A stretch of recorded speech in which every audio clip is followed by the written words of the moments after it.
Hello student, exam express YouTube channel में आप सभी का हार्दिक स्वागत है। हम लोग आज इस चैनल के माध्यम से इन्वर्स ट्रिग्नोमेट्री फंक्शन के कुछ क्वेश्चन का सॉल्यूशन करेंगे। जैसे हम लोग आज की क्लास में NCERT 2.1 के प्रश्नों का सॉल्यूशन करेंगे। आप सभी ध्यान से समझने का प्रयास करेंगे।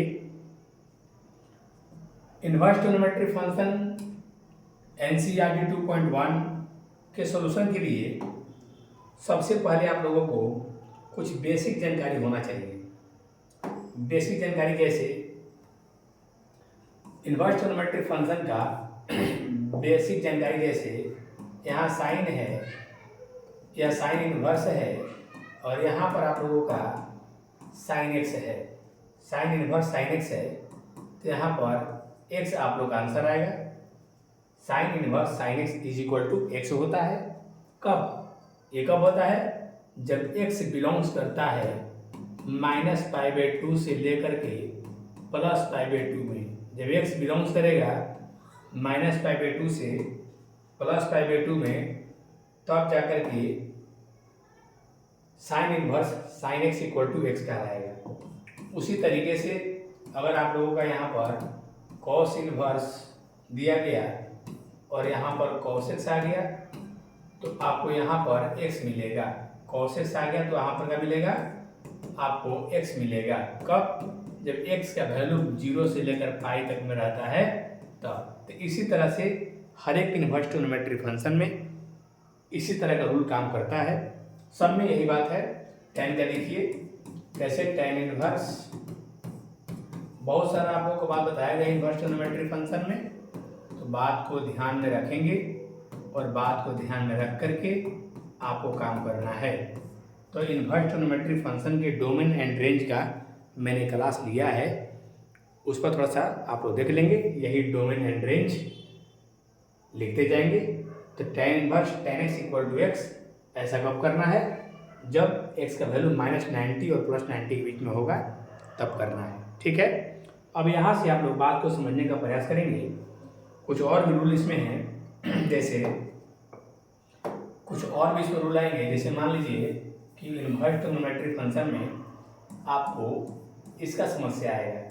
जैसे साइन इनवर्स है -x है, जैसे यहाँ पर साइन के साथ हम tan रखते हैं, tan इनवर्स -x है और tan के बाद हम cos x रखते हैं।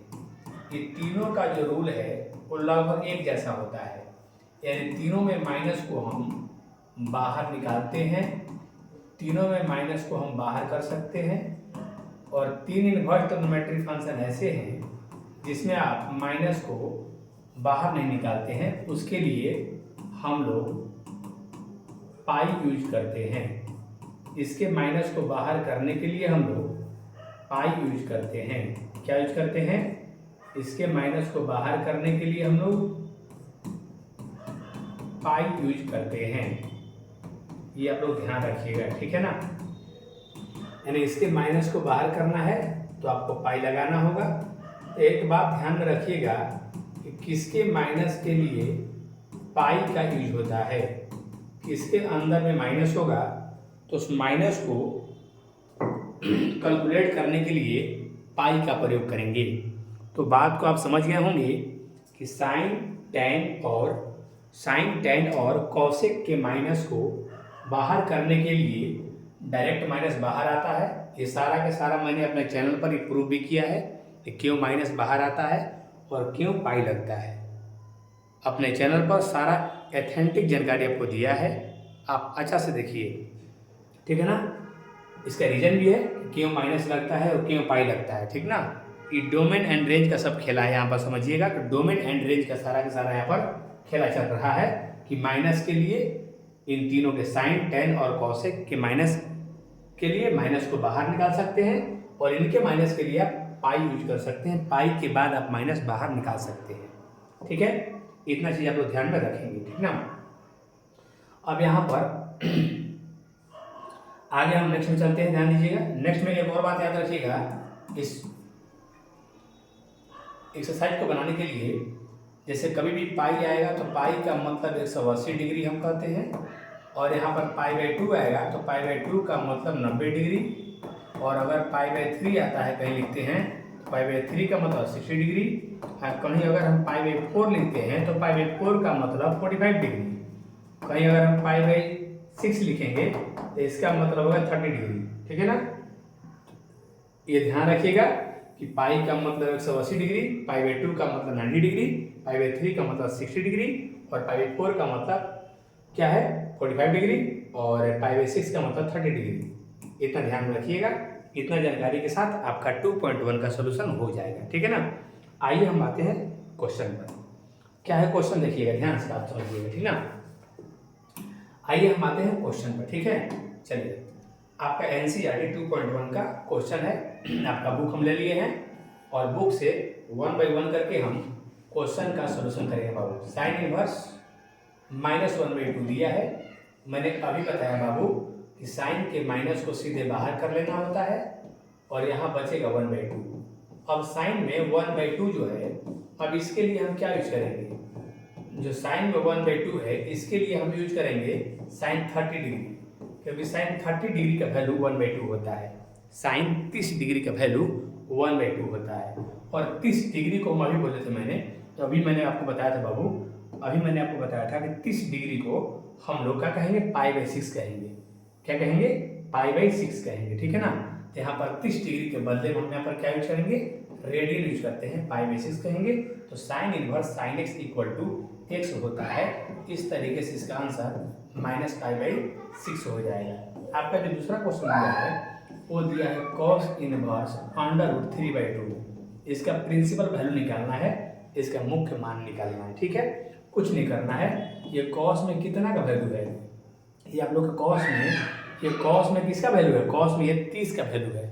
किसका है, 30 का, और 30 के बदले में π/6 कहेंगे तो cos inverse cos x equal to x होता है ना, इस 30 का वैल्यू कितना आ जाएगा, π/6। इसका राइट आंसर हो जाएगा। ठीक है, इस तरह से आते हैं क्वेश्चन नंबर 3 में। क्वेश्चन नंबर 3 क्या कह रहा है, बात को ध्यान से समझिएगा। क्वेश्चन नंबर 3 में दिया है cos इनवर्स -2 सॉरी, तो cosec में 2 कितना का वैल्यू होता है भैया, cosec में जो 2 होता है 30 डिग्री का होता है, 30 डिग्री का होता है, तो π/6 कहेंगे, और cosec inverse cos x equal to x हो जाएगा। तो राइट आंसर का आ जाएगा π/6 हो जाएगा। आगे जो क्वेश्चन दिया है tan इनवर्स, आप लोगों का tan इनवर्स -√3 दिया है। क्या अगला क्वेश्चन क्या है बाबू, tan इनवर्स -√3 दिया है। इसमें tan के माइनस को सबसे पहले कहाँ निकालना है, तो tan के माइनस को सबसे पहले आपको बाहर निकालना है।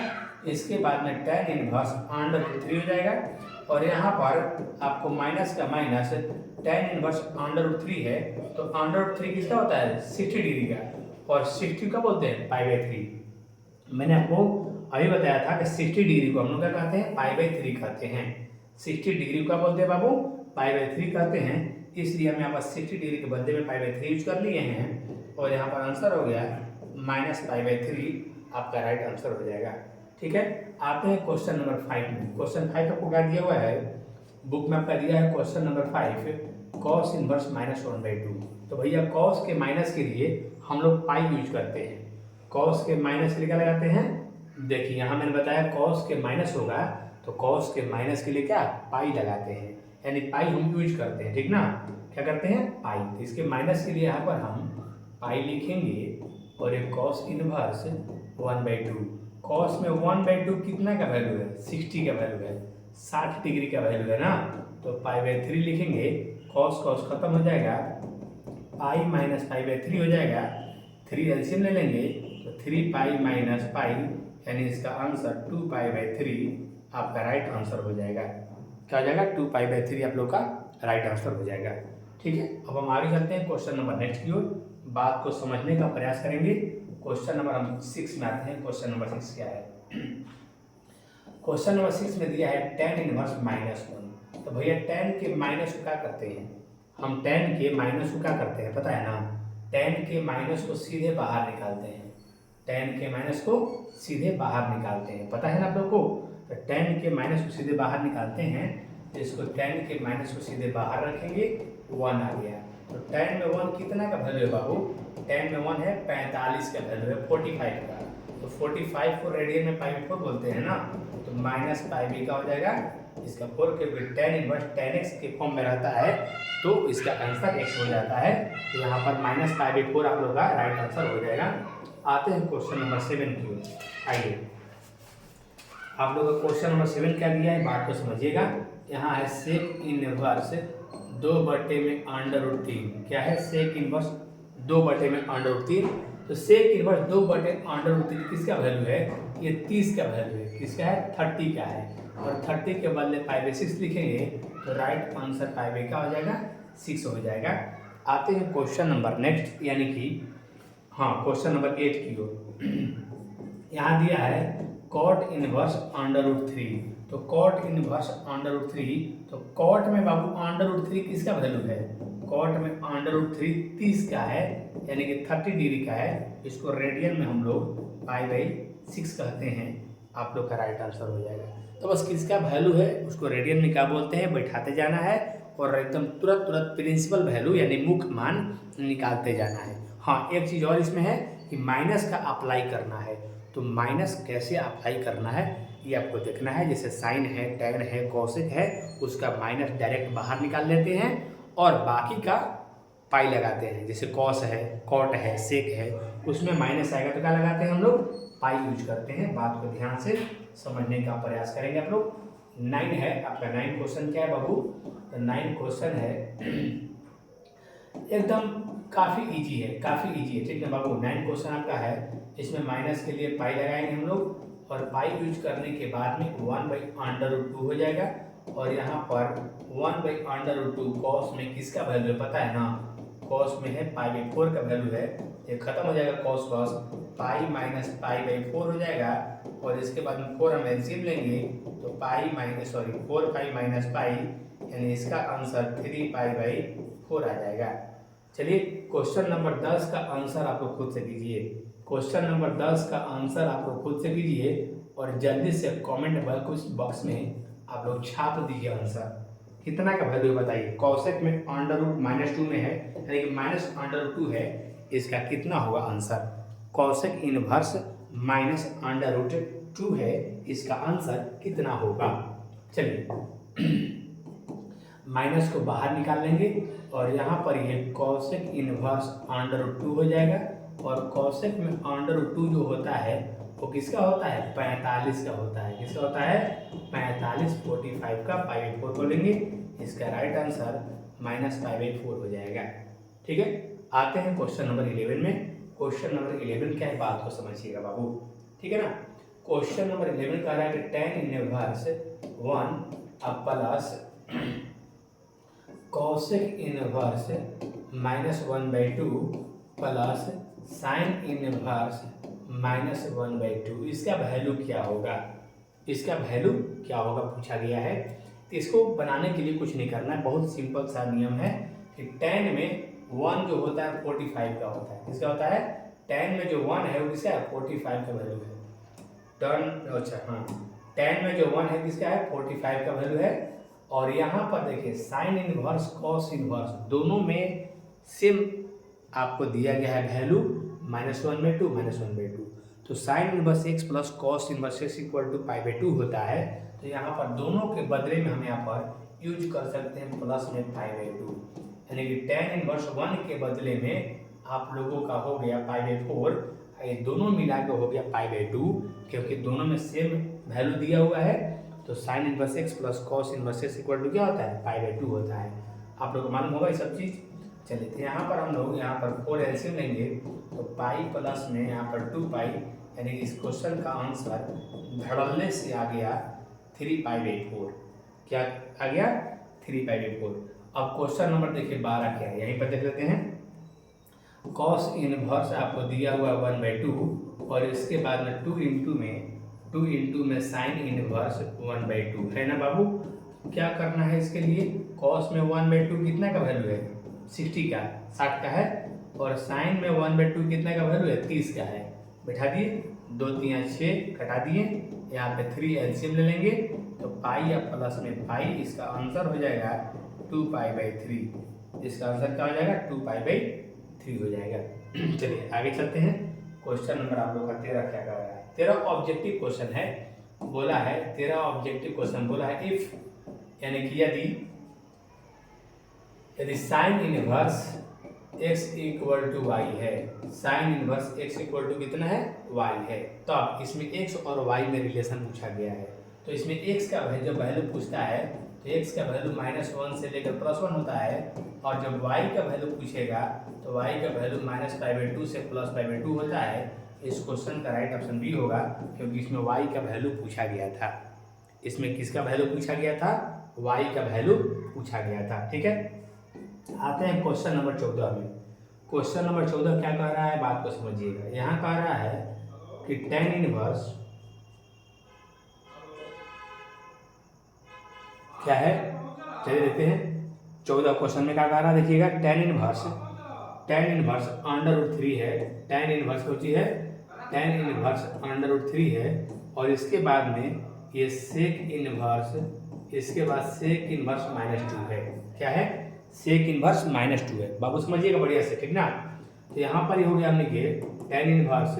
और बताइए यहाँ पर देखिए, साफ साफ देखिए, बात को समझिएगा बढ़िया से, ठीक ना। ये √3 है, इसमें क्या करना है, तो √3 जो है आपका ये π/3 का वैल्यू है। किसका वैल्यू है, π/3 का वैल्यू है, ठीक ना।